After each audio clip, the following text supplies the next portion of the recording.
자, 이번 시간 함께 공부할 내용은요, 바로 등식의 성질입니다.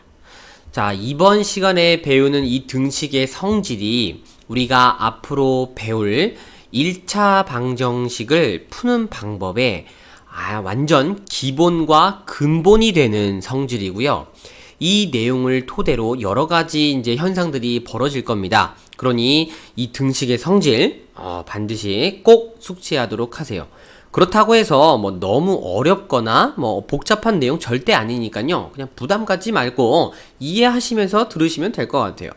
자, 이 등식의 성질은요, 매우 간단합니다. 바로 뭐냐면요. 첫 번째, 등식에서 등식의 양변에, 즉 좌변과 우변에 똑같은 거를, 여기서 선생님이 거리라고 얘기하는 건 같은 수 또는 식을 얘기합니다. 뭐가 되든 상관이 없는 거예요. 같은 수, 여기다 또는이라고 적어볼까요? 또는 식을 더하여도 등식은 여전히 성립합니다.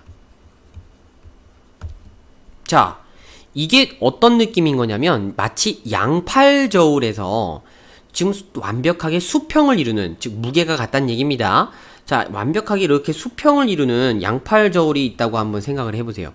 그때 내가 왼쪽과 오른쪽 이 저울 접시에다가 뭐 다른 모양이지만 똑같은 무게를 갖고 있는 어떤 물체를 똑같이 올려놓는다고 해서, 자, 올려놓는다는 건 이제 무게를 더한다는 느낌입니다. 자, 올려놓는다고 해서 이 양팔저울의 수평이 깨질까요? 무게가 달라질까요? 그렇지 않다라는 거죠, 그죠? 그 느낌하고 완전히 일치합니다. 자, 그럼 두 번째, 이번에는 어떤 성질이냐? 바로 얘네들 등식의 양변에 같은 수 또는 식을 이번에는 뭐 해도, 빼도라고 하겠습니다. 빼어도라고 하니까 좀 이상하네요. 빼어도 이상하지 않나요? 괜찮나요? 오케이, 빼어도 하겠습니다. 그리고 등식은 그냥 뭐합니까? 성립한다라는 겁니다. 자, 같은 느낌으로 당연히 우리가 굳이 덧셈 뺄셈만 얘기가 되겠나요? 아니죠. 곱해도, 그리고 뭐해도, 나누어도 등식은 모조리 다 뭐 한다는 겁니까? 성립한다는 겁니다.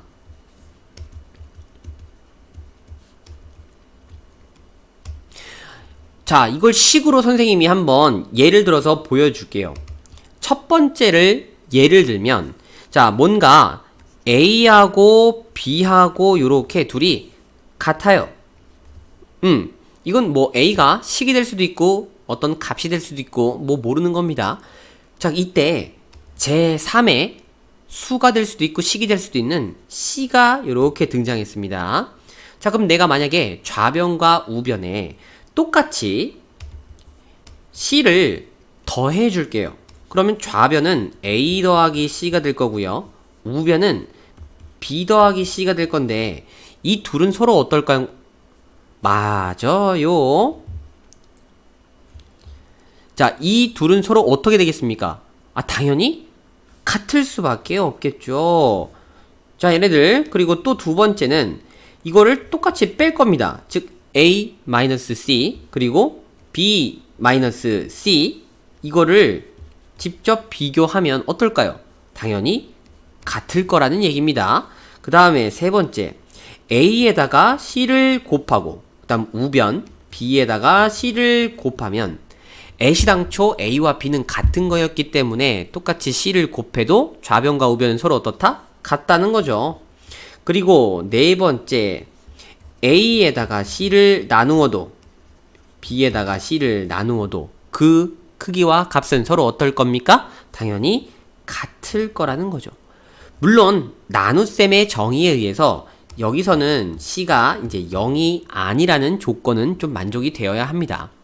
자, 이렇게 등식의 성질, 좌변과 우변에 같은 수를 더하여도, 같은 수를 혹은 식을 빼어도, 곱하여도, 나누어도 얘네들 등식은 항상 어떡합니까? 성립한다. 이게 바로 등식의 성질입니다. 이 등식의 성질을 이용하면 우리가 쉽게 방정식을 풀 수가 있습니다. 한번 또 예시를 들어볼게요. 자, x 빼기 3은 5라는 식이 있습니다. 물론 나는 계산을 참 잘하니까 얘네들 그냥 x값 딱 보면 눈으로 계산할 수 있어. 뭐 이렇게 생각하실 수도 있겠지만 지금 뭔가 계산을 한다는 의미가 아니라 표현을 통해서 우리는 얘네들 x의 값을 구해낸다는 거예요. 그러니 계산의 의미는 전혀 들어가 있지 않다는 게 포인트입니다. 자, 좌변이 있습니다. 누굽니까? x-3이죠. 우변은 5입니다. 이 둘은 서로 지금 같은 상황인 거예요. 양팔저우를 예를 들면 요렇게 오른쪽 팔 왼쪽 팔, 자 여기에는 지금 x-3이 있고요. 여기엔 지금 5가 이렇게 있어서 이 둘이 서로 수평을 이렇게 이루고 있다는 얘기입니다. 그러면 자, 좌변과 우변에 만약에 어떤 똑같은 수를요 더하거나 빼거나 곱하거나 나누었을 때 내가 x만 혼자 남겨질 수 있다면 그 x가 우변하고 같아질 거니까 x값을 구할 수 있는 거 아닙니까? 오케이. 그러면 좌변과 우변에 얼마를 더하겠다? 3을 더하겠다. 여기다가 3 더해주고 여기다가 3 더해주고 요렇게 한다고요. 그러면 너 3을 더하고 너 3을 더하면 식 자체는 자, 최초에 있었던 x-3에서 요렇게 더하기 3이 좌변에 들어올 거고 우변은 5, 원래 있었던 5가 있고 그 다음 더하기 3 이렇게 들어올 거라는 거죠. 그래도 여전히 등식은 성립할 거라는 겁니다. 얘네들 달라지지 않을 거예요. 그런데 이게 사라지게 됩니다. 그러면 x만 남고요. 우변은 요건 먼저 지울게요. 우변은 누가 되는 겁니까? 5하고 3을 더하면 8이 되는 거죠. 당연히 둘은 서로 어떻다? 같다라는 거예요. 그러므로 x는 얼마다? 8이다 라는 거를 우리가 계산할 수 있다는 거죠. 아니죠. 이거는 계산이 아니죠. 이거는 표현이죠. 그죠? 이렇게 표현을 통해서 x값을 구해낼 수 있다는 겁니다. 그러면 뭐 다른 방법을 더 우리가 보기 전에 종합적으로 한번 좀 볼게요. 예를 들면 자, 3x-1은 5다. 이런 식이 있습니다. 이것도 색깔을 좀 빨간색으로 구분해 볼까요? 3x-1은 5다. 요런 식이 있고요. 이 방정식을 만족하는 x값을 한번 찾아보려고 하겠습니다. 그러면 얘네들 우리가 x를 계산을 통해서 구해내는 게 아니라 등식의 성질을 이용해서 x만 남긴다라는 느낌으로 가져가는 거예요. 그러면 자, 좌변과 우변에 우리가 얼마씩 더해주면 1씩 더해주면 오케이. 자, 3x-1과 그 다음에 5 우변에 5에서 1씩 요렇게 내가 더해주면 자, 등식은 여전히 성립합니까? 안 합니까? 하겠죠? 오케이. 근데 좌변은 3x만 남았어요. 그리고 우변은 6이 남았죠. 자, 계산이 아닙니다. 두 번째, 좌변과 우변에 똑같이 뭘 해줄 겁니까?